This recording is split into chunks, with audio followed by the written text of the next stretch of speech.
பரிசுத்த லூக்கா எழுதின சுவிசேஷம் 5ஆம் அதிகாரம் 17ஆம் வசனத்திலிருந்து சில வசனங்களை நான் வாசிக்கிறேன்.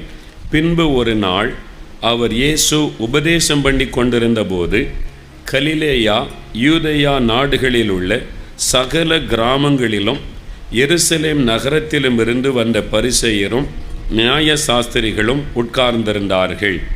அப்பொழுது பிணியாளிகளை குணமாக்கத்தக்கதாக கர்த்தருடைய வல்லமை விளங்கிற்று. இயேசு ஒரு வீட்டிற்குள்ளே உட்கார்ந்து பிரசங்கம் பண்ணி கொண்டிருக்கிறார். அவருடைய பிரசங்கத்தை கேட்க மத தலைவர்கள் வந்திருக்கிறாங்க. கிராமங்களிலிருந்து அநேக மக்கள் வந்திருக்கிறார்கள். அந்த வீடு முழுவதும் ஜனங்களால் நிறைந்திருக்கிறது. இயேசு உட்கார்ந்து அவளோடு கூட பிரசங்கம் பண்ணி கொண்டிருந்தார் என்று வசனம் சொல்லுகிறது. அந்த சமயத்தில் பிணியாளிகளை குணமாக்கத்தக்கதாக கர்த்தருடைய வல்லமை விளங்கிற்று என்று வேதம் சொல்லுகிறது. எப்படி அந்த வல்லமை வெளிப்பட்டது பாருங்க. அப்பொழுது சில மனுஷர் திமிர்வாதக்காரன் ஒருவனை படுக்கையோடு எடுத்து கொண்டு வந்து அவனை உள்ளே கொண்டு போகவும் இயேசுவுக்கு முன்பாக வைக்கவும் வகை தேடினார்கள்.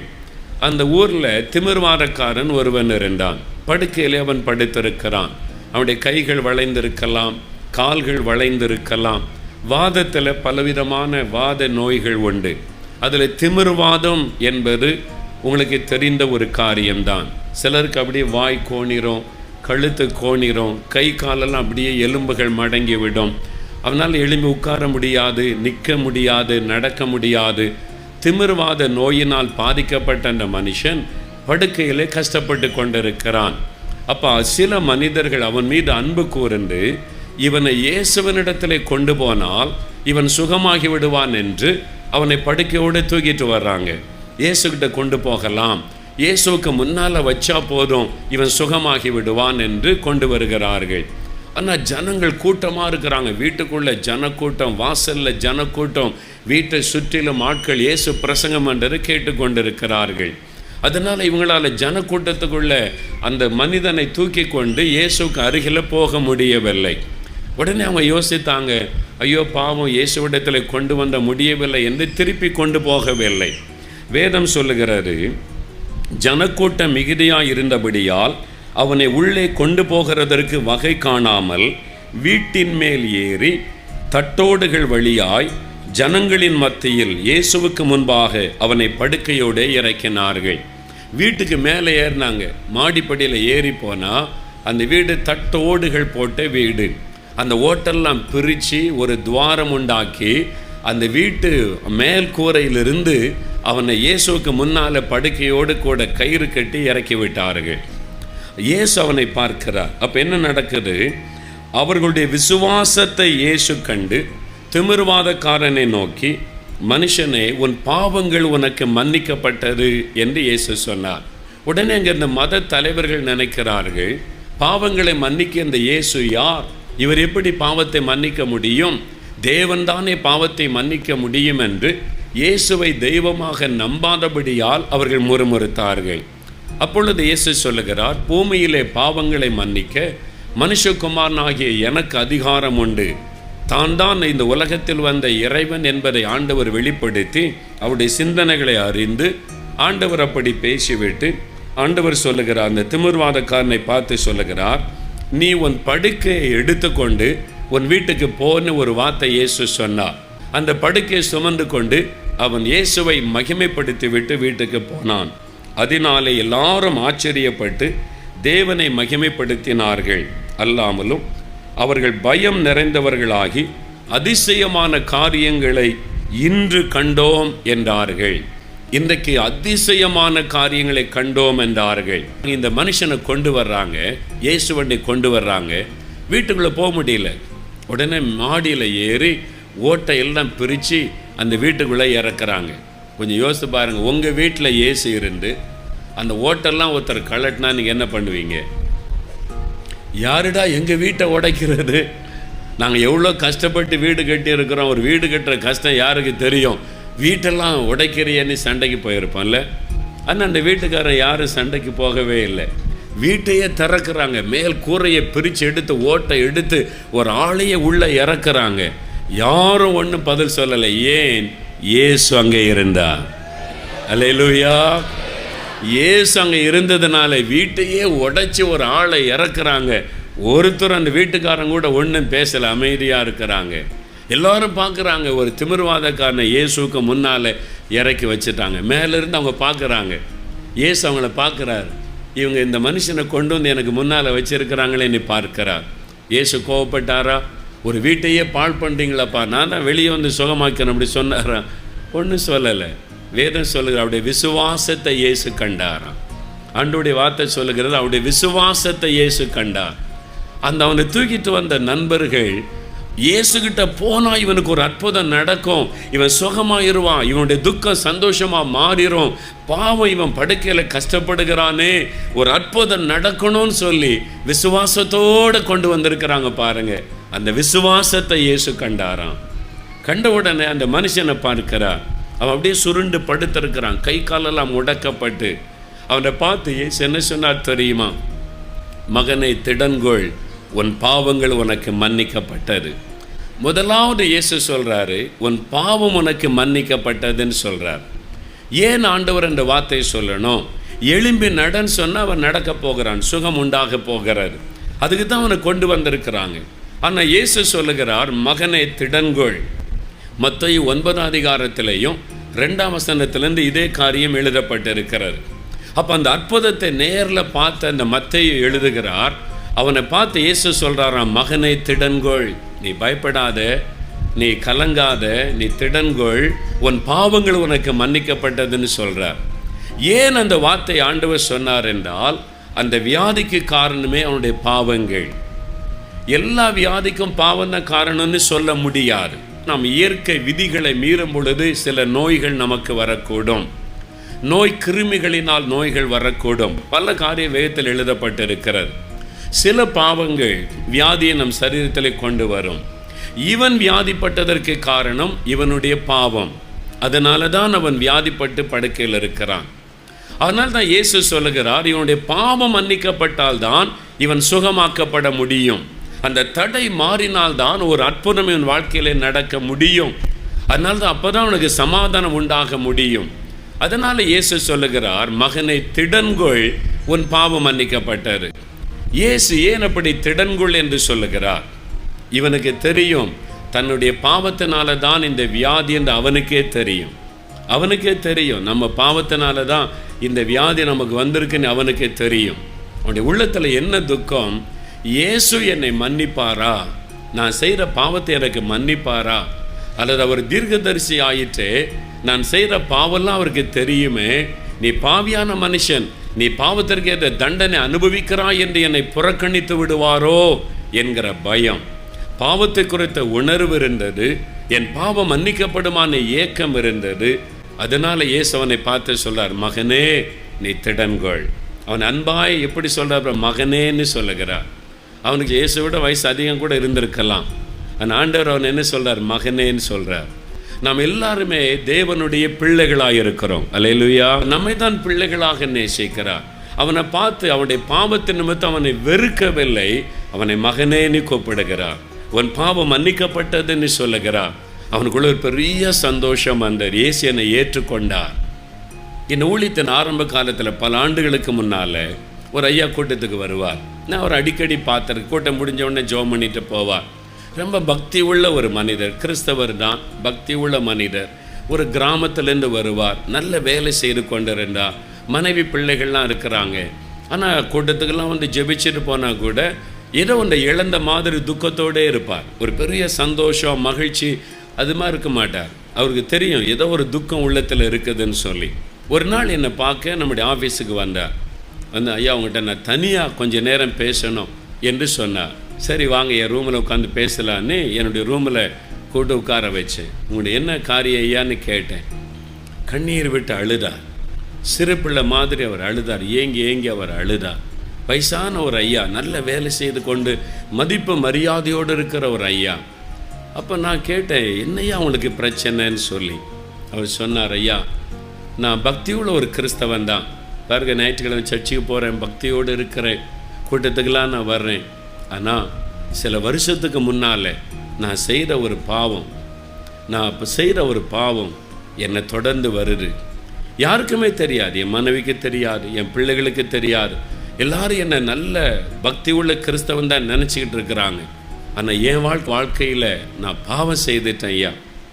இப்போ வயசாயிட்டு பலனெல்லாம் போயிட்டு இப்போ அந்த பாவத்தை நான் செய்கிறது இல்லை. ஆனால் முன்னால் நான் செய்கிற அந்த பாவம் என்னை தொடர்ந்து வருது. எப்படி சொல்கிறீங்கன்னு கேட்டேன். எனக்கு சமாதானம் இல்லை.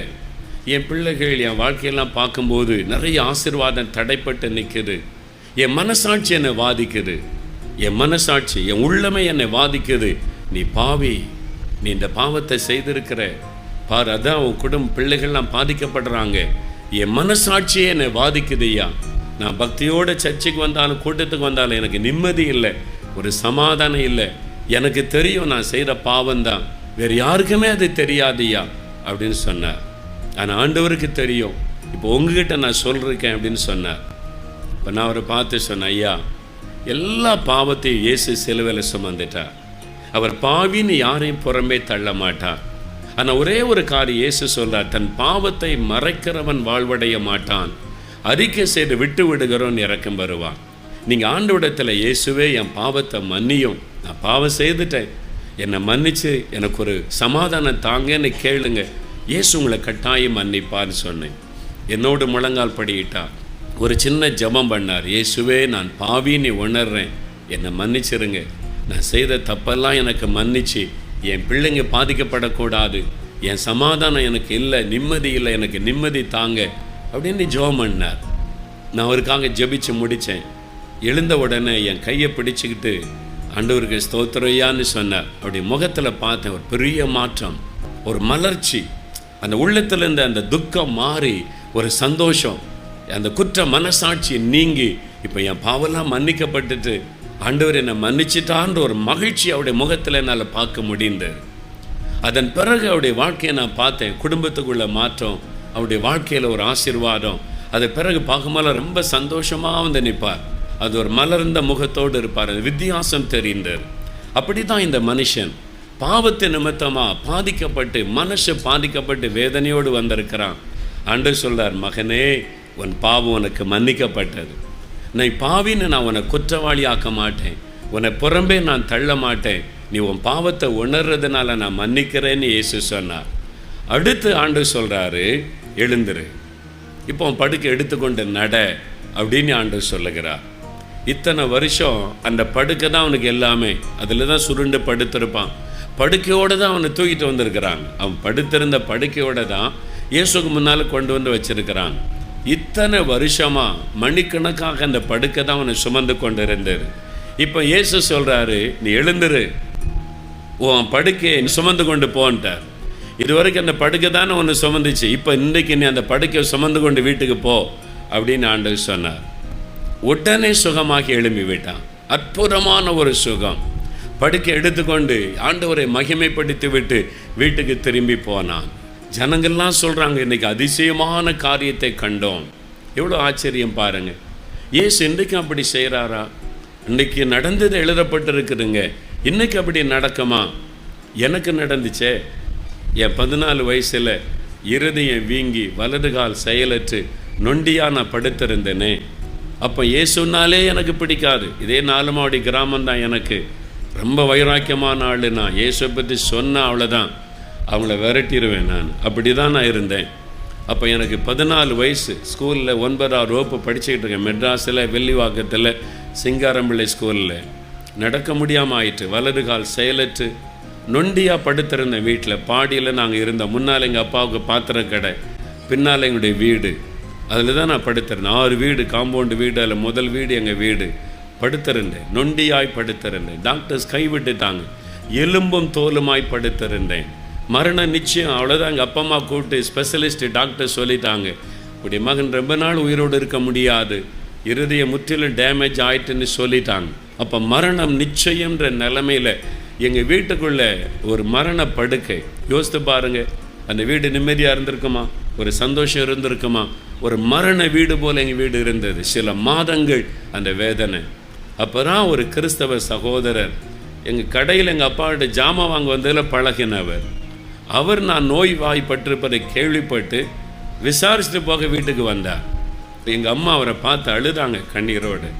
என் மகனை எல்லாரும் கைவிட்டுட்டாங்க, என் மகன் செத்துருவான்னு டாக்டர் சொல்கிறாங்க, நீ ஜெபம் பண்ணுவியா, என் மகனுக்காக ஜெபிப்பியான்னு சொன்னாங்க. அவர் உடனே பாருங்கள், லூகாஸ் டிவிஎஸ் கம்பெனியில் வேலை செய்து கொண்டிருந்தவர். அவர் ஒரு பாஸ்டரும் அல்ல, ஊழியரும் அல்ல, ஒரு வேலை செய்து கொண்டிருந்தவர். நான் ஜெபம் பண்ணுறேன், ஏசு அற்புதம் செய்வார்னு சொன்னார். அப்போ என் படுக்க பக்கத்தில் முழங்கால் படிக்கிட்டா. எங்கள் வீட்டுக்குள்ளே அப்போ ஒருத்தரும் கிறிஸ்தவங்க கிடையாது, எல்லாம் பயபக்தியாக நிற்கிறாங்க, இயேசு சுகமாக்கிரட்டும் அப்படின்னு சொல்லி. அவர் கரமுயர்த்தி ஜெபித்தார். ஜெபிக்கும்போது எங்கள் வீட்டுக்குள்ளே இயேசு வந்தார். எங்கள் வீட்டுக்குள்ளே இயேசு வந்தார். அன்பானவர்கள், எப்படின்னா நான் அதை உணர்ந்தேன். நான் இயேசுவை நம்பாத ஆள், கண்ணை திறந்து வேடிக்கை தான் பார்த்து கொண்டு இருந்தேன். நான் இயேசுவை நோக்கி ஜெபமே பண்ணல. எங்கள் அம்மா தான் எனக்காக கண்ணீரோடு ஜெபிச்சாங்க, நான் சும்மா வேடிக்கை பார்த்து கொண்டு இருந்தேன். ஆனால் அந்த ரூமுக்குள்ளே யாரோ வர்றது என்னால் அது உணர முடிந்தது. உங்கள் வீட்டில் நீங்கள் தனியாக இருக்கும்போது கண்ணை மூடி சும்மா உட்காந்துருங்க. யாராவது அந்த ரூமுக்குள்ளே நடந்து அவங்களால ஃபீல் பண்ண முடியும், உங்களால் உணர முடியும் யாரோ வர்றாங்கன்னு. அதே மாதிரி நான் உணர்ந்தேன், யாரோ இந்த ரூமில் வர்றாங்க, என் படுக்க பக்கத்தில் வர்றாங்கன்னு நான் உணர்ந்தேன். அப்போ என் கண்ணில் இந்த கண்ணீராக வடிய ஆரம்பித்தோர். பயம், தெய்வீக பயம், ஏதோ இங்கே நடக்குதுன்னு சொல்லி. அவர் சொல்கிறார், இயேசுவே தொடும் அப்படின்னு ஜெபிக்கும்போது ஒரு கரம் என்னை தொட்டார். இந்த தோள் பகுதியில், வலது தோள் பகுதியில் ஒரு கை தொடுவதை நான் உணர்ந்தேன். அப்போ ஒரு வல்லமை அப்படியே என் கால் வழியாக இப்படியே பாய்ந்து போகுது. என்னால் உணர முடியும், நான் எக்ஸ்பீரியன்ஸ் அந்த வல்லமை நான் உணர்ந்தேன். உடனே நான் படுக்கையில் எழுந்து அமர்ந்துட்டேன். அடுத்த நிமிஷம் என் கால் சரியாக எழுந்து உட்கார்ந்தேன். ஜெபம் முடிச்சுட்டு அவங்க கண்ணை திறந்து பார்க்குறாங்க. நான் எழும்பி உட்கார்ந்துட்டு நான் எலும்பும் தோலுமா இருந்தேன். பல மாதங்கள் அந்த நோய் படுக்க நான் மெதுவாக அப்படி எழும்பி நின்று நடக்க ஆரம்பித்தேன். நடக்க முடிந்தது. வீங்கி இருந்தேன், இருதய நார்மலாய் மாறிவிட்டது. அற்புதம். அப்போ 2000 வருஷத்துக்கு முன்னால் இயேசு அற்புதம் செய்தாரே, இன்றைக்கு நடக்குமான எனக்கு செய்தாரே. அதனால தான் நான் அவரை குறித்து பிரசங்கம் பண்ணுறேன். எனக்கு செய்தார். இயேசு என்னை சந்திக்காமல் இருந்திருந்தால் என் கல்லறை தான் இன்றைக்கு உலகத்தில் இருந்திருக்கும்.